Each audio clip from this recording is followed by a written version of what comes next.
మైనవతికి పెళ్లి జరుగుతూ ఉంటుంది. పెళ్లి ఏర్పాట్లను దగ్గరుండి రాయలు చూసుకుంటాడు. వచ్చిన చుట్టాలు అందరు రిసీవ్ చేసుకుంటూ ఉంటాడు, పాటిస్తుంటాడు. పెళ్లి ముహూర్తం దగ్గరికి వచ్చేస్తుంది, ఏంటి అక్క రెడీ అయిందా అని చెప్పి అడగగానే లేదు రెడీ అవుతుంది అని చెప్పి అనగానే రాయుడు వెళ్ళి వాళ్ళ అక్కని చూస్తాడు. అక్క అని చెప్పి చాలా సంతోషపడుతూ ఉంటాడు. ఒక తక్కువైంది అని చెప్పి దిష్టి ఒక పెడుతూ ఉంటాడు. నీకు దిష్టి తగ్గుతుంది అక్క అని చెప్పి రాయుడు అదే పని వాళ్ళ అక్కని మైనవతిని పోగొడుతూ ఉంటారు. ఇంకా వాళ్ళ పిన్ని చెప్పిన మాటలు విని ఇంకా నవ్వుకుంటూ ఉంటాడు. ఇంకా ఏర్పాట్లను దగ్గర చూసుకుంటూ ఉంటాడు. అదేంటి బాగా టైం అయిపోయింది అని చెప్పి ఇంకా వాళ్ళ అక్క మైనవతి చెప్తూ ఉంటాడు. ఇంకా ఒక్కసారిగా అందరూ వెళ్ళిపోయాక తన కడుతున్న విషయం వాళ్ళ తమ్ముడు రాయుడు చెప్తుంటది. ఇంకా రాయుడు షాక్ అవుతుంటాడు. సరే ఈ విషయం ఎవరు తెలియవద్దు అనుకుంటాడు. అప్పుడే ఇంకా మైనవతి వాళ్ళ నాన్న వచ్చి వింటూ ఉంటాడు. విన్నారని చెప్పి చాలా భయపడిపోతూ ఉంటాడు. ఇంకా ఏం మాట్లాడి ఇబ్బంది పడుతూ ఉంటుంది. చూసి ఇగో అమ్మ, మన డబ్బున్నా సరే నువ్వు ప్రేమించింది ఒక పేదవాడిని అయినా సరే నేను మా చెల్లికి ఇచ్చిన మాటలు తప్ప మరి నీకోసం ఈ పెళ్లి చేస్తున్నాను అని చెప్పి అన్న మాటలకి అమ్మయ్య అంటే నానేం వినలేదన్నమాట అని చెప్పి మా అమ్మతి అలాగే తన తమ్ముడు అనుకుంటూ ఉంటారు. సరేనమ్మా అని చెప్పి ఇంకా అంటూ వెళ్ళిపోతూ ఉంటారు. ఇంకా ఈ విషయం ఎలాగైనా సరే నాగరాజు తెలియని చెప్పేసి మా అమ్మతి వాళ్ళ తమ్ముడు రాయుడితో కలిసి వెళ్తుంది. అలా తన కర్తను చెప్తుంది. ఇంకా నాగరాజు చాలా సంతోషపడుతూ ఉంటాడు. సరే ఇంక వచ్చేస్తాను వెళ్ళండి అని చెప్పి అనగానే ఇంకా మా అమ్మతి రాయుడు ఇంటికి వచ్చేస్తారు. అనుమతి విధంగా పెళ్లి జరిగిపోతుంది. ఇంకా వాళ్ళ మేనకి ఛాయ వచ్చి పెళ్లిలో గొడవ చేస్తుంది. ఇంకా వాళ్ళ నాన్న చెప్తూ ఉంటాడు. ఇంకా మైనమతి ఒక్కసారిగా ఇంకా పెళ్లి కొడుకు కూర్చుంటుంది. ఇంకా రాలేదు పెళ్లి కొడుకు అని చెప్పి అనగానే నేను తీసుకొస్తాను ఆగు అని చెప్పి రాడి వెళ్తూ ఉంటాడు.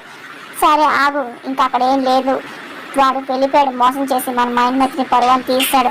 నేను కాలా వెళ్ళ పట్టినా సరే కనీసం కనిపించలేదు, ఇదిగో లెటర్ రాసి వెళ్ళిపోయాడు అని చెప్పేసి అదే పనిగా మైనమతుల బావ అంటూ ఉంటాడు. ఇంకా ఒక్కసారిగా అందరు షాక్ అవుతూ ఉంటారు. ఇంకా మనం కలిసి పడిపోతుంది, ఏమైంది అని చెప్పి అర్థం కాదు టెన్షన్ పడుతూ ఉంటారు. ఇంకా లోపల తీసుకెళ్ళి పడుకోబెడుతూ ఉంటారు. ఊరుకో అమ్మ అని చెప్పి ఏంటి ఊళ్ళో ఏంటి ఇలా వేడిగా ఉంది, జ్వరం వచ్చిందా ఏంటి అని చెప్పేసి మైనమతి వాళ్ళ అత్త ఒకసారి షాక్ అయిపోతుంది. ఇంకా భయపడుతూ ఉంటుంది. ఇంకా అలా చూస్తుంది. ఇంకా కడుతున్న విషయం అర్థమైపోతుంది.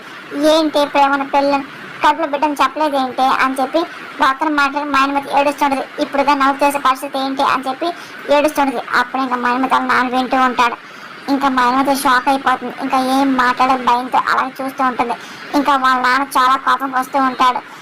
ఇంకా అలా కోపం చూసి కన్న తండ్రిని మోసం చేస్తావా, కులం కాని వాడిని ఏమీ లేని ప్రేమించా పెళ్లి చేసుకుంటాను నాన్న అంటే గౌరవించి నేను తల వెంచి ఈ పెళ్లి చేస్తాను అంగీకరించా కదమ్మా, కానీ ఇన్నాళ్ళు వాడి బిడ్డను కడుపులో మోస్తూ ఎన్నో తల వస్తున్న ఈ వంశగౌరవం నాశనం చేసావు కదా అమ్మ అని చెప్పి ఇంకా బాధపడి పెళ్ళి అయిపోయిన నలుగురు తెలిస్తే నాలుగు నాటకం మాట్లాడుతూ ఉంటే అసలు నేను ఏం సామాన్ చెప్పాలి, ఏం చేయాలమ్మా, ఏం చేయాలి చెప్పు అని చెప్పి ఏడుస్తూ నువ్వు చేసిన తప్పుకి ఎన్నో సంవత్సరాలు కాపాడుకుంటున్నా వంశగౌరవం నాశనం అయిపోయింది కదా, ఇప్పుడు ఏం చెయ్యాలి అని చెప్పి ఇంకా అలాగే మాట్లాడుకుంటూ బాధపడుతూ తను భుజం మీద కండ కింద పడిపోయింది. అలాగే పిచ్చిగా మామూలు వెళ్ళిపోతూ ఉంటాడు. అది చూసి రాయుడు ఇంకా మైనమతి ఇంకా చాలా బాధపడుతూ ఉంటాడు. నాన్న అని చెప్పి వెనకాల వెళ్తుంది. ఒక్కసారిగా కండోక్యం చూసి ఇంకా ఏడుస్తూ ఉంటుంది. నా వల్లే పరువు పోయింది అని చెప్పి అక్కడే కుంగిపోయి ఏడుస్తుంటుంది. ఇంకా రాయుడు ఇంకా ఏం చేయలేకపోతుంటాడు, ఏడుస్తూ ఉంటాడు. ఇంకా అలాగే చూస్తూ ఉంటాడు. ఒక్కసారిగా వాళ్ళ నాన్న కండం చూసి పట్టుకొని కుమిడిపోతూ ఉంటుంది. ఇంకా అలాగే అసలు నాన్న ఇదిగో ఎప్పుడు బయటకు వెళ్ళినా సరే నువ్వు గెంతుకి కండగా వేసుకుంటా అని చెప్పేసి ఇంకా అరగడం అంతా గుర్తెచ్చుకుంటూ ఉంటుంది. ఇంకా ఈ ఊరిచ్చిన గౌరవం అమ్మ, పెద్దవాళ్ళు అప్పు చెప్పిన బాధ్యత తిరిగి చెప్పేటప్పుడు తాతలు లేకుండా నా వాళ్ళు పర్వాలు లేకుండా ఇదిగో ఎలాంటి తాపత్రం లేకుండా నా భుజం తట్టి నేను చెప్పే తీర్పు అమ్మ, ఇదిగో బయటకు ఎప్పుడు కండగా వేస్తాను, ఎందుకంటే ఎంతో నమ్మకంతో పురుగు నాకు మీద పెట్టిన బాధ్యత అని చెప్పేసి ఇంకా మా అమ్మతో వాళ్ళ నాన్న మాట్లాడినంత ఏడుస్తూ గుర్తెచ్చుకున్నది. ఒకసారి అయ్యారు అని చెప్పి అక్కడ సేవకులాగే పని ఏడుస్తూ ఉంటారు. ఏమైంది అని చెప్పి కంగారు పడుతుంటే బయటికి వెళ్తుంటారు. ఇంకొకసారిగా చూసిన అమ్మ చూడండి అమ్మ అయ్యగారు ఎంత పని చేశారు అని చెప్పి అంటూ ఉంటారు. ఇంకా ఒక్కసారిగా అప్పటికే వాళ్ళ నాన్న ఇంకా ఊరేసుకొని చనిపోవడం మా అమ్మతి అలాగే వాళ్ళ తమ్ముడు రాయుడు చూస్తూ ఉంటారు. ఇంకా ఊరో జనం చూస్తూ ఉంటారు. ఇంకా మా అమ్మతి ఇంకా ఏం మాట్లాడలేకపోతుంది. తను పెళ్లి చెప్పేసి కలుపు చేసి మోసం చేసి వెళ్ళిపోవాలని చెప్పేసి నాగరాజు ఇంకా అసహించుకుంటుంది. ఇంకేం చేయాలి అర్థం కాదు. అలాగే కుమిడిపోతే ఏడుస్తూ ఉంటుంది. ఇంకా వాళ్ళ నాన్న అలా తన కళ్ళ మీద చనిపోవడం చూసి తట్టుకోలేకపోతుంది. ఇంకా అలాగే షాక్లో ఉంటుంది. ఎంత రాయుడు అలాగే వచ్చిన పెళ్లికి వచ్చిన బంధువులు కూడా అలాగే చూస్తూ ఉండిపోతారు. నాగరాజు పక్కా ప్లాన్ వేసి ఇంకా పెళ్లి జరుపుకుంటాం అంతా గుర్తెచ్చుకుంటూ ఉంటాడు.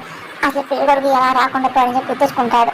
ఇంకా తన పెళ్లి మండపం వచ్చే సమయానికి తన మనుషులను పెట్టి రౌడీలతో ఇంకా బంధించి తన తల మీద కొట్టి గాయం చేయడం ఆ సోద పడిపోవడం అంతా గుర్తించుకొని ఇంకా నవ్వుకుంటూ ఉంటాడు. కానీ ఆ విషయం మైమతి తెలియక ఇంకా చాలా బాధపడుతుంది. ఇంకా తన మోసపోయి చెప్పి అనుకున్న విషయం అందరికీ తెలిసేలా చేస్తూ ఉంటాడు. ఇంకా అదే పనిగా ఏం తెలియదు వాళ్ళతో మంచిగా యాక్ట్ చేస్తూ ఉంటాడు. ఇంకా రాయుడు ఇంకా అలాగే మైమతి వాళ్ళ నాన్న చనిపోవడం తట్టుకోలేకపోతూ ఉంటారు. ఇదంతా నా వల్లే జరిగింది అని చెప్పి కుమిలిపోతూ అలాగే వాళ్ళ నాన్న చూస్తూ ఏడుస్తూ